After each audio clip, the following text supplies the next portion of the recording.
Hi, welcome back. I'm really excited. It's going to be awesome. I have a new rave box. I'm really excited about it. Incarnation number 2. It's got everything I need to do a live set. I've been busy making some tunes. I've got pretty much a whole set ready to go. I've got my first party coming up this weekend. Going to give it a whirl.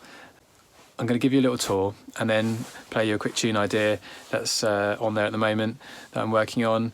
And before I start, I just wanted to give a big shout out to Audio Kitchen because I found him on YouTube. Look him up.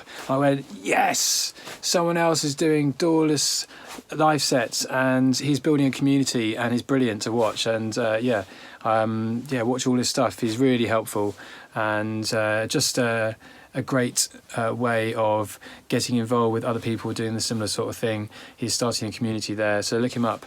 And nice one, Audio Kitchen. And this is what I'm up to. Here we go. Here we go. Right, here we are. Let's give you a quick tour. First of all, it's in a flight case. It's everything stuck in with this awesome Velcro, which has got really sticky back to it, so they are stuck on, but if you want to remove them you can. So I'll just give you an example. Look, it pops off like that. This was a really clever mushroom thing, and it's sort of mushroom Velcro, and it clicks on like that, and that's what all the gear does. So that's stuck in, even the power supply is all stuck in, everything's wired in permanently, and all you need to do is plug one plug in, and obviously your main outs to a DI box, and you're good to go. So first of all, this is the brain, where we do all the MIDI sequencing, the pyramid squarp. I'm using it pretty much for everything at the moment, so that includes quite a lot of the programming for the drums on the TR8 and the bass on the TB3, just because I'd like to change things up, and it makes things a little bit easier when you're switching between patterns and doing some build-ups. Anyway, so that is the main sequencing, and it's got MIDI A bank and a MIDI B bank. The MIDI A is sending out to the Digitact, and that is being used for mainly shorter samples. It's got a great reverb and delay on it. It's got a great sound. And next to that is the Digitone, which is my FN synthesizer. It does some awesome things. It's really quite fun. And the way I'm getting that into the mixer, I'm actually putting it through one of these Roland sort of, they're a bit like modular, it's basically their modular stuff.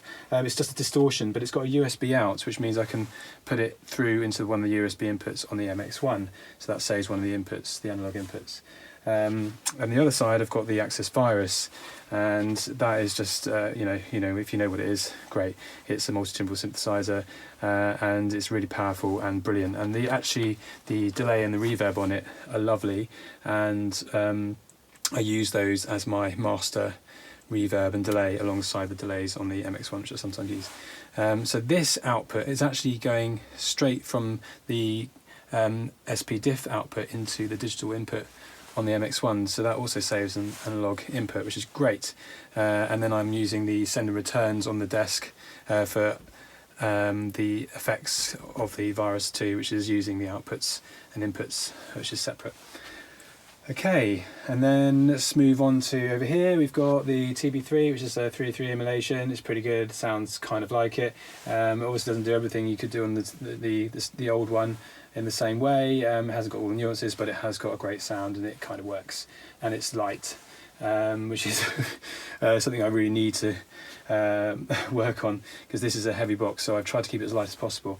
And then I've got the vocal synthesizer for doing some live vocals or putting my trumpet in and doing some live trumpet stuff, and that is a USB input into here. And this thing's great because you can slice it up on the fly and do all sorts of interesting things, so you can do some really interesting things with a live input like that. I've got another sample here, which is the black box. I use this mainly for capturing long takes of my noodling on my other synthesizers, which are mainly the Pro 3 actually. So I use the Pro 3 quite a lot in this set to do big long compositions and to create sort of like movement and, well, big long takes. Anyway, so that sort of captures the longer stuff and is more like triggering clips when I need it. And then obviously you've got the TR-8S doing quite a lot of the drum sounds, most of them. I've made quite a few sounds on the Access Virus, and I put those in there. I've got a few other sounds coming from all over the place, and they all go in there, and that's great. And that goes through this, well, the kick drum doesn't. The drums go through this Strymon saturation pedal for a bit of saturation. I can turn it up and down depending on what's going on, and I put the kick drum straight into its own channel and along channel 1 on here, so I've got more control of the kick. I think that's it, apart from obviously the mixing desk is really good fun. You can have different scene memories, and it's got some beat effects which can slice or sidechain things, which are quite useful, and the effects are quite good fun as well. They work pretty well, and it's generally quite a useful mixer, and I've managed to get all of this going into that. I've only got one USB input left, so I've pretty much maxed it out, and it does a pretty good job actually, and it's light again. I mean, there's no other mixer that really does this at the moment. Audio Kitchen is working on one, which maybe you might have heard about, and yeah, he's on it, so I'll be interested to see what he comes up with. One of the other things I did to save space and weight was to any power supply that needed just the figure of 8 mains. I mean, they don't need much current, so I've actually split just one plug into 3 to power these 3 on their own, so that saves a couple of plugs and then therefore a 4-way. And also, yeah, I've split the 12-volt power supply between 2 things as well. I've got the Kenton MIDI through 5 over here, which needs, oh, it's 9 volts, sorry, and this needs 9 volts, I think. Anyway, I've split it somewhere, I think it's those 2. So yeah, that is the general setup. It's all controlled by MIDI, which is all obviously patched in, and all the audio is all patched in. It literally, I mean, because it's such a hassle when you get to a gig and patch these things in, that's the last thing you want to be thinking about really. You want to be thinking about your music. So yeah, it really is as simple as you open the lid and plug it in. Right, let's give it a quick whirl. That's more like it.